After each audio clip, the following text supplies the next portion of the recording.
ये चैनल केवल मनोरंजन के लिए है। हम किसी भी तरह के अंधश्रद्धा को बढ़ावा नहीं देते।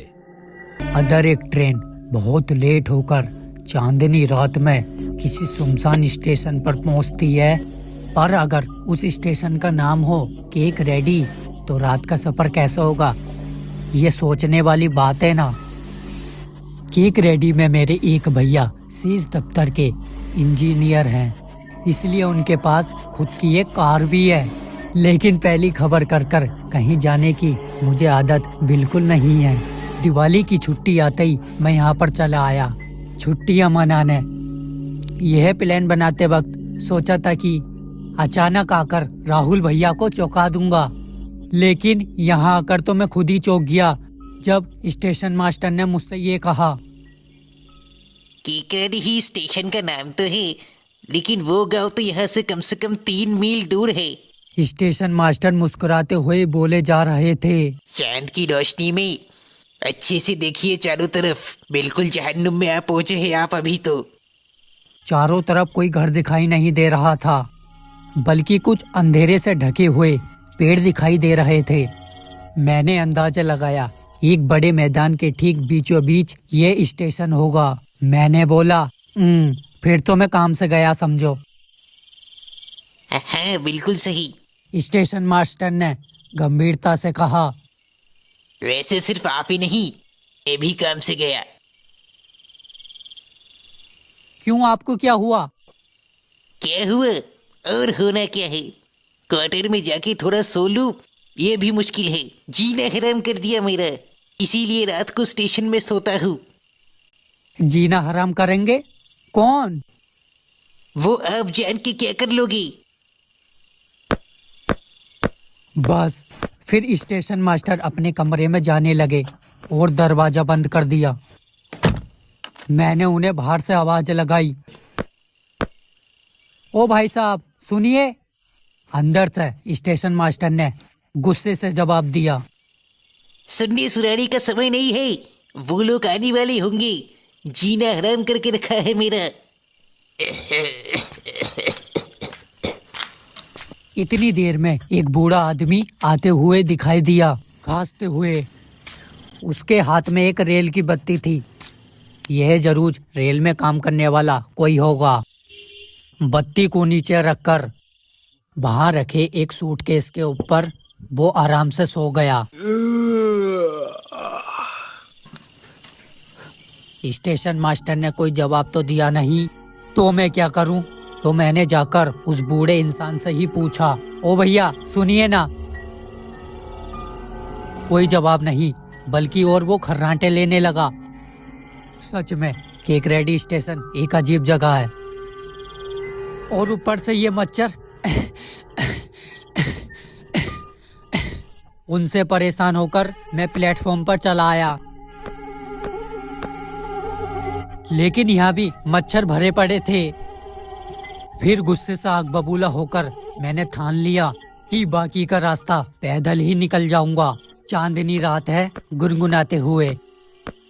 स्टेशन से बाहर निकलते ही मुझे एक कच्चा रास्ता मिल गया और वहां पर बस एक ही आदमी खड़ा था। मेरी आवाज सुनकर मेरी तरफ मुड़ा वो। कौन? मैंने बोला, हाँ मैं मुंबई से आ रहा हूँ। मेरे एक भैया यहीं पर रहते हैं, यहीं पे काम करते हैं वो। लेकिन स्टेशन पर आने के बाद बिल्कुल फंस गया हूँ मैं अभी। समझा, मेरा भी यही हाल है। मैं भी मुंबई से ही आ रहा हूँ। मैं तो खुश हो गया। फिर बोला, फिर चलिए ने एक साथ बातें करते हुए पहुँच जाएंगे। चलने की जरूरत नहीं है। इतना बोलकर वो हंसने लगे। थोड़ा इंतजार कीजिए, अब्दुल मियाँ की सवारी आती ही होगी। मैंने और खुशी से कहा, अरे ये तो बहुत अच्छी बात है। हाँ अच्छा तो है, मगर पूरी तरह से अच्छा नहीं है। लेकिन क्यों? अब्दुल मियाँ अपनी सवारी में मुर्दों को ठिकाने लगाता है। उससे क्या? हमारे साथ तो कोई एक गाड़ी में मुर्दा नहीं होगा ना। क्या पता। फिर उन्होंने कहा, मान लीजिए आप भी तो जाएंगे मेरे साथ। आप एक मुर्दा नहीं है, इस बात की क्या गारंटी है? ये एक सच में बहुत मजाकिया इंसान है। मैंने हंसते हुए कहा, उसकी गारंटी मैं लेता हूँ। मैं 100% जिंदा इंसान हूँ, जीता जागता हुआ बिल्कुल। लेकिन मेरी गारंटी मैं बिल्कुल नहीं दे सकता। इसका मतलब आप एक मुर्दा आदमी हो? मैंने हंसते हुए कहा, मुर्दे बात थोड़ी करते हैं और सवारी के लिए इंतजार करते हैं क्या वो? उन्होंने बिना हंसे ही कहा, केकड़ा डीही में मुर्दे भी जिंदा है, कोई फर्क नहीं है। थोड़ी देर पहले अब्दुल एक मुर्दा लेके जा रहा था। मुर्दे ने मुझे देख के कहा, क्या हाल है, समझ रहे हैं ना आप? वो आदमी बाकी में ही मजाकिया था, खुद बिल्कुल नहीं हंस रहा था, लेकिन अपनी बातों से दूसरों को हंसाने में माहिर थे वो। मैंने उनसे कहा, कुछ देर पहले मैं स्टेशन मास्टर से मिला था। उन्होंने बोला कोई जीना हराम कर देता उनका रात को। खाली मूली, कहीं मुर्दे तो आके परेशान नहीं करते उनको रात को? बिल्कुल सही, स्टेशन के पीछे ही तो मुर्दा घर है। थोड़ा दम लेके उन्होंने फिर से कहा, चढ़िए, वो अब्दुल की सवारी आ रही है, चलो जान छूटी। रात के अंधेरे में थोड़ी दूर से अब्दुल की सवारी आ रही थी, वो भी बिना रोशनी के। बस एक बार उसने भोपू बजाया। अब्दुल को सामने आते ही दूसरे आदमी ने कहा, आओ अब्दुल मियाँ आओ, देखो तुम्हारे लिए एक और सवारी पकड़ के रखी है मैंने, सही है ना? अब्दुल ने मेरी तरफ देखा और कहा, 5 रुपए लगेंगे। मैं मान गया। फिर हम दोनों रिक्शे में बैठ गए और अब्दुल रिक्शा चलाने लगा। फिर मेरे साथी ने अब्दुल से कहा, वो मुर्दा आखिर था कौन? अरे रायपुर का मुकेश बहुत बीमार था, हालत खराब है सिंह साहब, देखना कोई ना कोई मरेगा रोज। अच्छा, तो मेरे साथी का नाम कोई एक सिंह साहब है, बहुत मजाकिया आदमी है वो। उन्होंने हंसते हुए अब्दुल से कहा, तू भी तो टपक गया था रे। हाँ, और आपकी क्या हालत है वो भी तो बताइए हमें। अब मैं क्या बताऊं, दामाद मेडिकल का डॉक्टर है, बहुत कोशिश की मगर काम नहीं बना। नसीब अपना अपना सिंह साहब। मुझे कुछ समझ में नहीं आ रहा था तो मैंने पूछा, क्या हुआ था आपको? और होना क्या है, बुखार से गया। और आपको क्या हुआ था? मैंने हैरानी से बोला, मुझे क्या होना है? अरे कुछ नहीं हुआ तो इतनी कम उम्र में कैसे टपक गए? टपक को कौन टपक गया? मेरे जवाब से सिंह साहब बहुत अजीब तरीके से हंसने लगे। ओ अब्दुल मियाँ, सुन रहे हो, लुका छुपी खेल रहे हैं ये जनाब। अभी अभी टपके हैं ना, इसलिए शर्मा रहे हैं, बाद में सब ठीक हो जाएगा। मैंने कुछ बिना समझे ही बोला, आखिर मामला है क्या, जरा साफ साफ बताओ मुझे भी कोई। लेकिन वो दोनों सिर्फ हंसे ही जा रहे थे।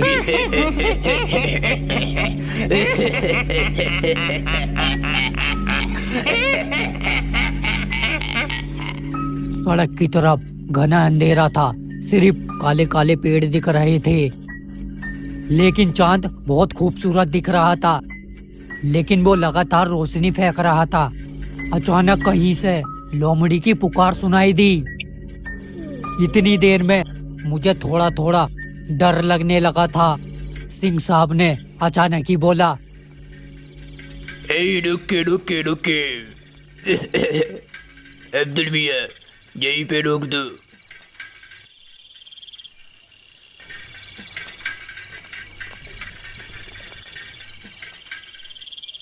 अब्दुल ने रिक्शा रोककर कहा। यहाँ पे क्यों? सिंह साहब ने उतरते हुए जवाब दिया, ये पीपल का पेड़ देख रहा है, ये मुझे बहुत पसंद है, अपना डेरा यहीं पे लगाऊंगा। मगर उस दिन आपने बोला था कि रामनिहार के जंगल में आपको पेड़ पसंद आया। नहीं रे, छोड़। सिंह जी ने नरमी से बोला, उस पेड़ में कमीने उल्लू भी रहते हैं, पूरी रात पैव पैव पैव करके चिल्लाते रहते हैं, लेकिन ये पीपल का पेड़। ठीक उसी वक्त सड़क के पार पीपल वाले पेड़ से कुछ अजीब सी आवाज सुनाई दी। अरे यहाँ नहीं, कहीं और जाओ, कहीं और जाओ, चले जाओ, चले जाओ। सिंह साहब गरज उठे। कौन है रे? हैं? आओ मैं, ये मेरा पसंद किया हुआ पेड़ है, पता भी है, आता हूँ मैं, रुक। फिर वो पीपल की पेड़ की तरफ दौड़ कर गए। फिर जबरदस्त झगड़ा और मार पिटाई शुरू हुई। छोड़ दे। पेड़ की टहनियां हिलने लगी लगातार। अरे छोड़ दे, अरे बाप रे, अरे बचाओ, अरे जा रे, अरे छोड़ दे। और इन सब के बीच में ही अब्दुल ने अपना रिक्शा चला दिया। थोड़ी दूर आके उसने कहा, मरने दीजिए उन्हें, चलिए आपको राम निहार के जंगल में एक अच्छा सा पेड़ दिला देते हैं, आराम से रहिएगा, चांदनी रात में पैर लटका के गाना गाइएगा, टोकने वाला कोई नहीं। अब तक पूरी बात मेरी समझ में आ गई थी, लेकिन अब करूं तो क्या करूं। अब्दुल मियाँ की सवारी अब दौड़ने लगी थी। थोड़ी देर बाद मैंने अब्दुल को बुलाया। अब्दुल मियाँ। बोलिए साहब। सुनो अब्दुल मियाँ, तुम लोगों को बहुत बड़ी गलतफहमी हुई है। मतलब कौन सी गलतफहमी? मैं मतलब मैं एक जिंदा आदमी हूँ। हंसी के चक्कर में अब्दुल की सवारी तेज रफ्तार से हिलती हुई धीरे होने लगी थी।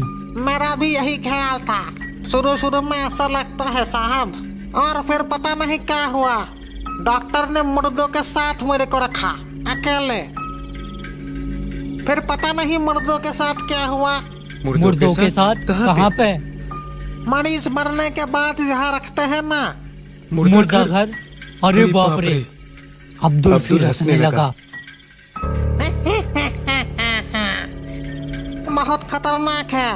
मेरी बीवी ने मुझे मुर्दा घर में लेटा देख के जो तांडव शुरू किया था ना, कहने लगी लेटे रहने के पैसे मिलते हैं, काम नहीं करोगे तो खाओगे क्या।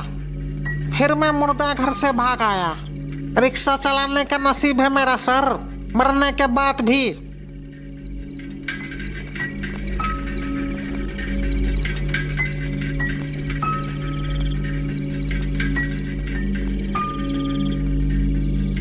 अब्दुल, मुझे यहीं पर उतार दो।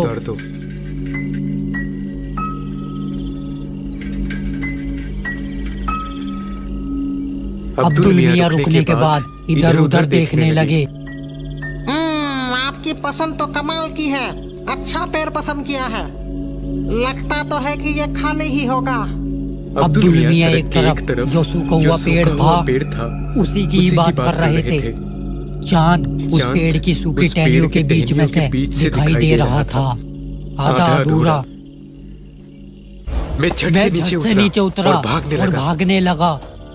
अब्दुल पीछे से चिल्ला रहा था, साहब जी, मेरे पैसे, साहब जी, भाड़ा दे के जाइए, साहब जी जान से आजू बाजू देखे बिना मैं भागे जा रहा था। थोड़ी दूर जाके मैं सूखी मिट्टी पर रुक गया। वहाँ पर थोड़ी दूर पे एक रोशनी दिखाई दे रही थी। रोशनी के पास जाके मैंने देखा तो कुछ लोग बैठे दिखाई दिए और उनके सामने एक मुर्दा पड़ा हुआ था। फिर से एक मुर्दा। मेरे कुछ बोलने से पहले ही उन लोगों ने मुझे देखा और डर के मारे चिल्ला के भागने लगे।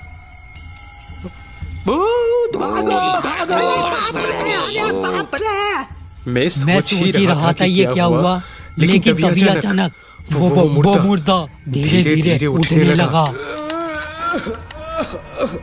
फिर उस मुर्दे ने मुझसे कुछ ऐसा कहा जिसे सुनकर मेरी रूह कांप गई। अगर आपको इस वीडियो का सेकंड पार्ट देखना है तो हमारे चैनल को सब्सक्राइब करें और कमेंट बॉक्स में जरूर बताएं।